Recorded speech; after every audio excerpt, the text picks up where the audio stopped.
गुरुर्ब्रह्मा गुरुर्विष्णू गुरुर्देवो महेश्वर गुरु साक्षात परब्रह्म तस्मै श्री गुरवे नमः. आपला भारत देश हा अध्यात्मप्रधान संस्कृती असलेला एकमेव देश आहे. त्यातही महाराष्ट्राच्या पुण्यपावन भूमीमध्ये ज्ञानेश्वर, तुकाराम, एकनाथांची परंपरा आजमितीपर्यंत चालू आहे. सुमारे 1200 वर्षांपूर्वी श्रीमद आद्य शंकराचार्यांनी वैदिक धर्माचे पुनरुज्जीवन केले. परमेश्वराने अनेक वेळा जन्म घेऊन वैदिक धर्माचे रक्षण केले आहे. सांप्रतच्या अज्ञानोधिक काळात पैसा व प्रसिद्धीच्या मागे वेगाने धावणाऱ्या मानवाला शाश्वत सुखाचा मार्ग दाखवण्यासाठी आणि वेदधर्माला आलेली ग्लानी दूर करण्यासाठी गुरुरूपामध्ये परमपूज्य रामकृष्ण क्षीरसागर स्वामींनी 16 फेब्रुवारी 1934 म्हणजेच शके 1855 फाल्गुन मास शुद्ध तृतीयेला नगर जिल्ह्यातील पारनेर तालुक्यातील रायतळे गावी अवतार घेतला. वयाच्या अवघ्या 7व्या वर्षी ईश्वरी साक्षात्कार झाला व त्रिकाल ज्ञान प्राप्त झाले. पुढे भगवान श्री दत्तात्रेयांनी गाणगापूरला बोलावून घेतले. स्वामी नृसिंह सरस्वतींच्या रूपात प्रकट होऊन अनुग्रह दिला. स्वामींच्या आज्ञेचे तंतोतंत पालन करून 25 वर्षे तपश्चर्या केल्यावर स्वामींनी पुन्हा दर्शन देऊन मला तुझ्याकडून वेदांचे कार्य करवून घ्यायचे आहे असा आदेश दिला. इथेच परमपूज्य रामकृष्ण स्वामी महाराजांना आपल्या जीवनाची कल्पना आली आणि गुरु आज्ञेप्रमाणे कार्याला सुरुवात झाली. 1974 साली दत्त देवस्थान ट्रस्टची स्थापना झाली. वेदांचे संवर्धन व संरक्षण हे मुख्य कार्य जोमाने सुरू झाले. यातूनच वेदांत विद्यापीठची संकल्पना पुढे आली व 100 विद्यार्थ्यांची गुरुकुल पद्धतीने सोय होण्यासाठी वेदांत वास्तू बांधण्यात आली. याचबरोबर सामान्य लोकांना दर्शन देणे व मार्गदर्शन करणे चालू झाले. सत्संग मंडळांच्या स्थापना झाल्या. भक्तांशी होणाऱ्या संवादातूनच गुरुवाणी, अमृत कलश, श्री रामकृष्ण वाच, नित्य गुरुवाणी या अनमोल ग्रंथांची निर्मिती झाली. सर्व क्षेत्रातील भक्त कार्यात सहभागी होऊ लागले. भक्तांचा अहंकार कमी व्हावा म्हणून भिक्षासत्र सुरू झाले. पुढील काळात आधारस्तंभ म्हणून भव्य असे दत्त मंदिर उभारले गेले आहे. एकाच मुळीतून आलेला वड, औदुंबर, पिंपळ हा देववृक्ष परमपूज्य गुरुदेवांच्या अलौकिक साक्षात्काराची प्रचिती नित्य देत आहे. या काळापासून भक्तांनाही जे अनुभव येत आहेत त्याचेच श्रवण आपण आता करणार आहोत. अवधूत चिंतन श्री गुरुदेव दत्त. नमस्कार. आजच्या या आपल्या पॉडकास्टसाठी आपल्या एक गुरु भगिनी सौ लीला गरगटे आलेल्या आहेत. लीलाताई, आपलं आजच्या पॉडकास्टमध्ये स्वागत आहे. नमस्कार. आपल्या सगळ्यांना आतापर्यंत माहिती आहेच की गुरुदेवांचे भक्तांना आलेले दिव्य अलौकिक अनुभव आम्ही आपल्यापर्यंत पोचवत असतो. आजही असेच अद्भुत अद्वितीय अनुभव आपल्यापर्यंत पोचतील याची मला नक्कीच खात्री आहे. तर आपण वेळ न घालवता सुरुवात करतो. लीलाताई, मला तुम्ही सांगा सुरुवातीला की तुम्ही लग्नापूर्वी तुमचं बालपण म्हणा किंवा तुमचं घरचं कौटुंबिक जे काही कौटुंबिक वातावरण ते धार्मिक होतं का किंवा कसं काय होतं ते? माझं शिक्षण, शालेय शिक्षण गोरेगावला झालं. पुढचं कॉलेजचं दादर. आणि घरी धार्मिक वातावरण म्हणजे पूजा रोज चालायची आणि गुरुवारी दत्तगुरूंच्या फोटोला हार घालून प्रसाद नैवेद्य दाखवणे. बाकीचे सगळे आमचे गावीचा होत असे. गुरु वगैरे परंपरा वगैरे मला काय माहितीच नव्हतं. पण तरी दत्ताचं तुम्ही करत होता की बॅकग्राऊंड लक्षात घ्यायला पाहिजे. हे झालं माहेरचं. लग्नानंतर घरातलं तिथलं वातावरण धार्मिक वगैरे कसं होतं ते? तिथे गुरु परंपरेचं महत्व होतं. कारण आजोबा त्यांचे गोंदावलेकर महाराजांचे भक्त होते. सासरे गजानन महाराजचे भक्त होते. म्हणजे अक्कलकोटचे गजानन महाराज आणि आम्ही क्षीरसागर महाराजांचे. बरोबर. मला वाटतं तुमच्या देवांमध्ये काहीतरी त्या मूर्तींचा तुम्ही गोंदावलेकर महाराजांच्या हस्ते मिळालेल्या राम, लक्ष्मण, सीता, मारुती यांच्या मूर्ती आहेत आमच्या देवाऱ्यात. त्यांच्या हस्ते मिळालेल्या आहेत. काहीतरी भाग्य असल्याशिवाय हे असं घडू शकत नाही. ती तुमची पार्श्वभूमी होती. मग आता मला सांगा, गुरुचरणी कसे काय आलात? गुरुचरणी असलेले सप्रे आजोबा ते आमच्या बिल्डिंग मध्ये येत होते. त्यांचा मुलगा राहत होता म्हणून, आणि त्यांच्यामुळे आम्ही या गुरुचरणी पोहोचलो. त्यांनी आम्हाला मार्गदर्शन केलं, चिठ्ठी लिहून दिली गुरुदेवांकडे द्यायला. त्याच्यामुळे आम्ही गुरुचरणी पोहोचलो. ओके. मग अशा या गुरुचरणी आल्यावर तुम्हाला अनेक अनुभव आलेले असणारच आहेत. कारण गुरुदेवाने आपल्या प्रत्येकाला अनुभव दिलेलेच आहेत. काही आध्यात्मिक असतील, काही कौटुंबिक प्रापंचिक असतील. त्यातले काही अनुभव तुम्ही सांगा. मला चरण स्पर्श स्वप्नात दृष्टांत झालेला आहे. म्हणजे गुरुदेव एका शिळेवर बसले होते, एकटेच बसले होते आणि आजूबाजूला अजिबात काही नव्हतं. आणि मी लांबून गुरुदेवांना बघितलं आणि गुरुदेवांच्या जवळ गेले आणि गुरुदेव म्हणाले, काय पाहिजे? मी म्हटलं, आपला चरण स्पर्श मिळेल का?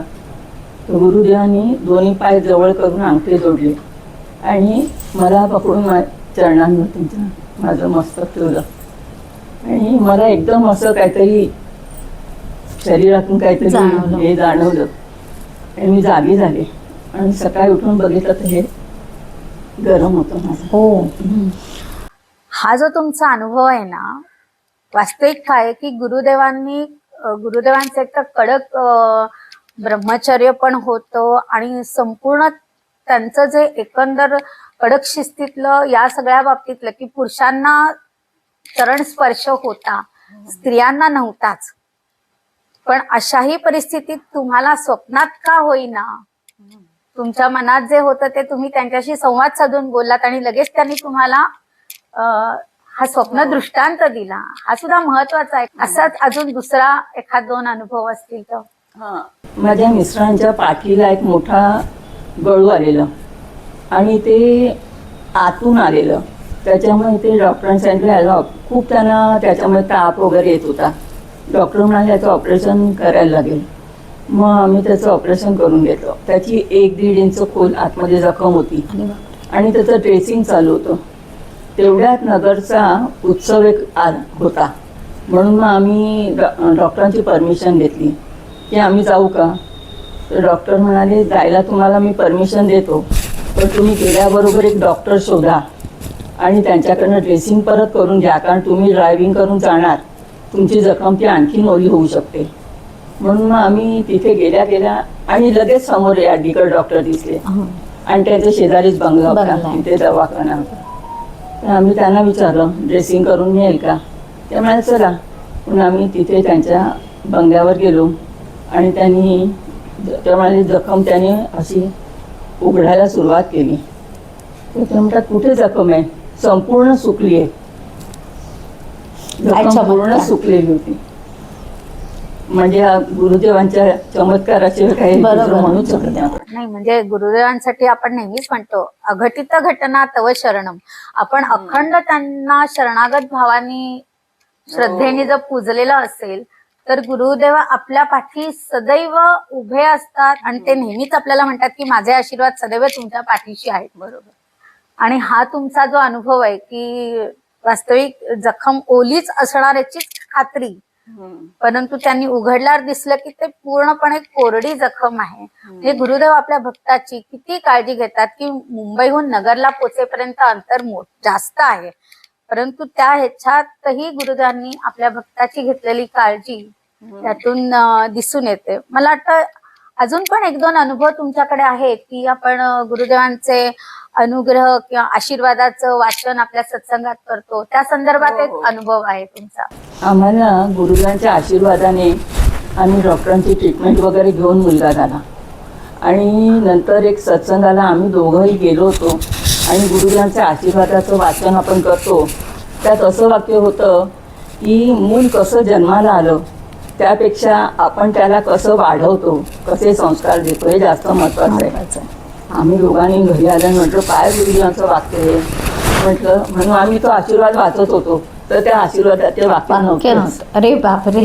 हा म्हणजे आम्हाला एकदम आश्चर्यच वाटलं. म्हणजे गुरुदेव कुठे कुठे कसं कसं सांगत असतात आपल्याला, प्रत्यक्ष सांगायला नसले तरी कशाच्या तरी माध्यमातून मार्गदर्शन करत असतात. मार्गदर्शन. खूप छान. मला वाटतं आता तुमच्या मुलाबद्दलही थोडंसं सांगितलं तर बरं पडेल.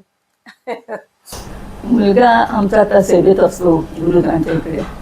गुरुदेव करून देतात. बरोबर आहे. बुद्धी देतात गुरुदेव, पण ते करतो. आता तो इंजिनिअरिंगला आहे. त्याची या सगळ्याबद्दल गुरुदेवांबद्दलची काय त्याच्या मनात धारणा काय विचार त्याचे? आम्ही आता गुरुवाणी रोज वाचतो तर त्याला ते एक वाक्य मिळतात, तो अगदी आश्चर्यचकित होतो. त्याला खूप आवडतो वाचायला वगैरे. म्हणजे इंजिनिअरिंगला असूनही आपल्या घरातलं गुरुदेवांच्या संदर्भातलं जे वातावरण आहे त्याने त्याच्यावर होणारे जे संस्कार आहेत ते खूप महत्वाचे आहेत. आणि आता तो गुरुदेवांच्या सेवेत असतो हे आम्ही बघत असतो सत्संगात आणि नेहमी. या सगळ्या पाठी मला वाटतं की गुरुदेव आपल्या सगळ्यांची वेळोवेळी परीक्षाही घेत असतात, मार्गदर्शनही करत असतात, स्वप्नदृष्टांतही देत असतात आणि यातून ते आपली प्रगती करण्यासाठीच हे सगळं करत असतात. कारण शेवटी भक्तांची काळजी माऊलीला आहेच आणि ते अशा प्रकारे घेतात, त्यामुळे आपलं आयुष्य सुकर होतं. आज लीलाताई तुम्ही इथे आलात आणि तुमचे अनुभव आज सगळ्यांसमोर मांडलेत. खूप छान वाटलं. असेच अनुभव आपल्या इतरांना ऐकून सुद्धा कदाचित पुढच्या काळात गुरुदेव देतील बुद्धी, असं मला वाटतं की ह्या अनुभवातूनही असे आपले अनुभव ऐकून इतरांनाही वाटू शकतं की कोण इथे क्षीरसागर महाराज, आपण जाऊन बघितलं पाहिजे, दर्शन घेतलं पाहिजे. कारण हे दिव्य अनुभव आपल्या आयुष्याला तर पुरेसे आहेतच, पण आपल्यावरनं इतरांनाही ते प्रेरणा देणारे नक्कीच असतील.